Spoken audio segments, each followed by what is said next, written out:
People who are reported as missing is a far more common occurrence than most would realize. Over 2,300 Americans are reported missing every day. 500,000 Americans go missing and are never found every year. In some jurisdictions, missing person cases could receive a low priority as authorities are swamped with cases involving homicides, robberies, assaults, traffic cases, and crime prevention. However, some cases of disappearances have baffled those around them for years to come. Here's 3 cases of people whose vanishing acts are still talked about to this day. William Morgan was born in 1774 in Culpeper, Virginia, a town with a rich American history that was surveyed by George Washington and was home to the Culpeper Minutemen during the American Revolutionary War. Morgan performed work as a bricklayer and stonecutter in Culpeper before marrying 19-year-old Lucinda Pendleton at age 43. He then moved to Canada, where he opened a brewery until his business burned down in an accidental fire. Forced to return to the United States, Morgan settled in Batavia, New York, where he once again worked as a bricklayer and stonecutter. He also developed an addiction to gambling and became an alcoholic.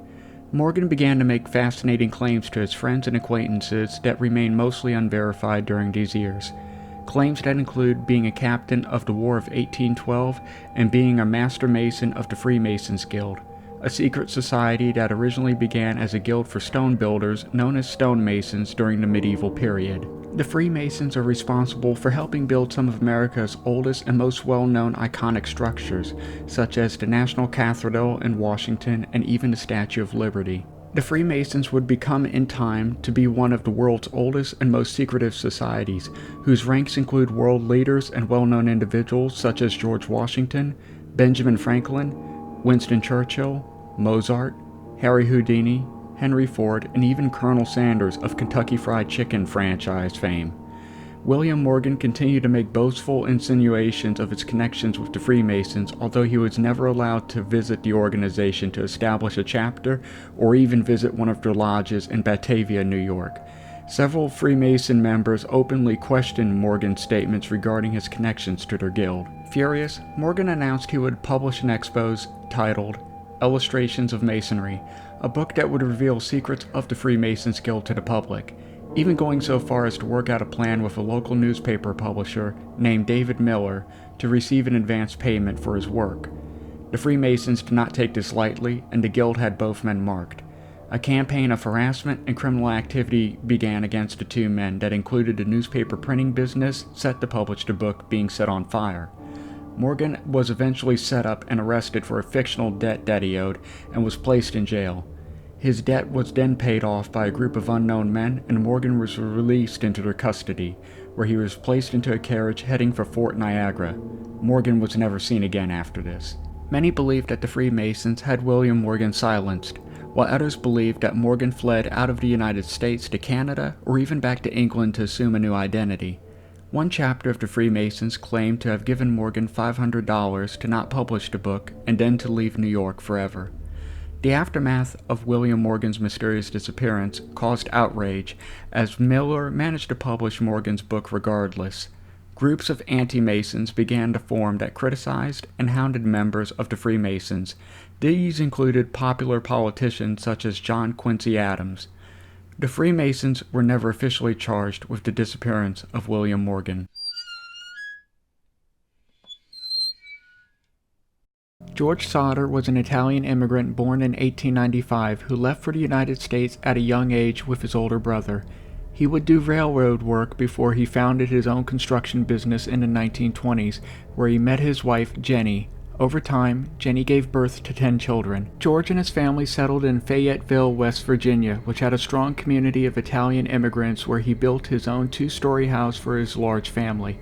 Business was well for George, but many in the Italian community around town disliked George's strong opinions about then Prime Minister Benito Mussolini of Italy. George repeatedly referred to Mussolini as untrustworthy and an evil man.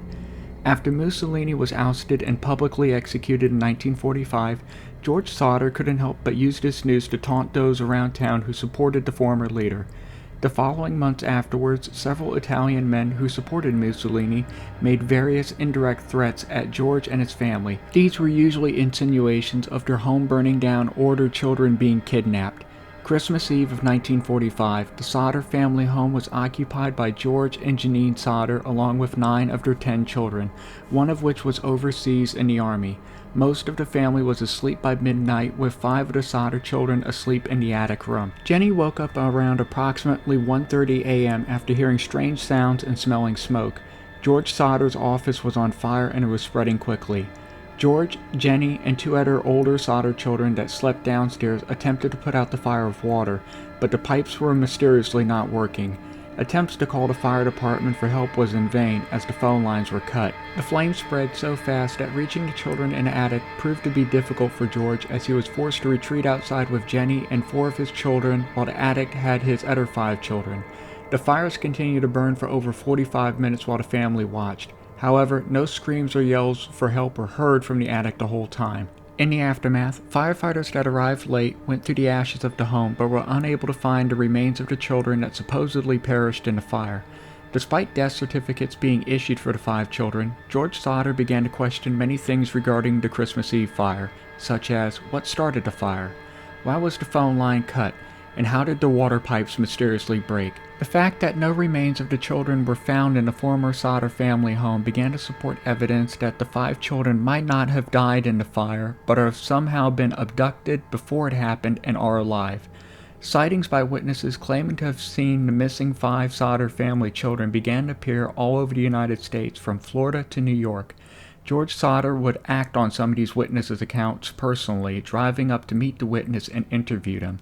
George and Jenny Sodder continued this over the years to investigate on their own and hire private detectives until George Sodder's death in 1969 and Jenny's death in 1989. The youngest surviving Sodder child, Sylvia Sodder, says she will continue to publicize the case and investigate leads on behalf of her parents. This next story doesn't just involve a single missing person, but an entire Boeing 727. 50-year-old Ben Charles Padilha was a licensed aircraft mechanic, flight engineer, and pilot of small aircraft from Pensacola, Florida.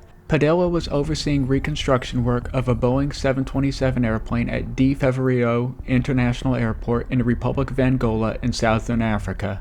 Ben Padilha had a team of airplane mechanics during the 2 months he was at DeFeverio International Airport in 2003 that assisted in rebuilding the Boeing 727.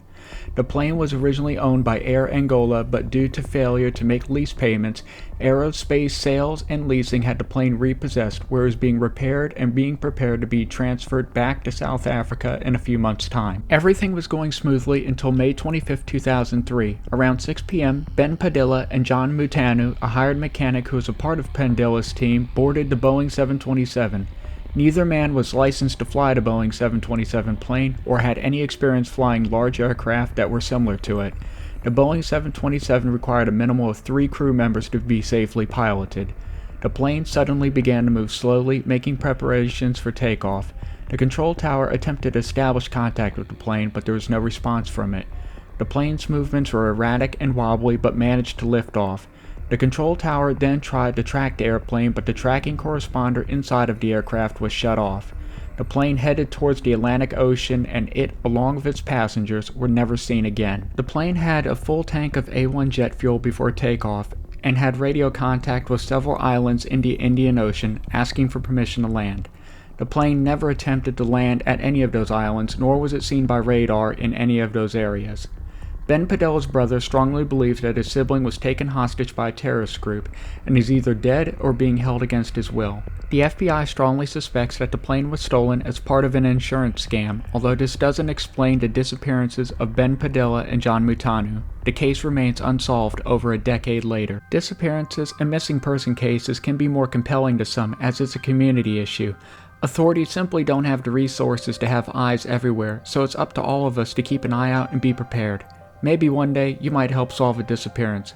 Take care of yourselves, and I'll see you next time on Horrors, Freaks, and Creeps.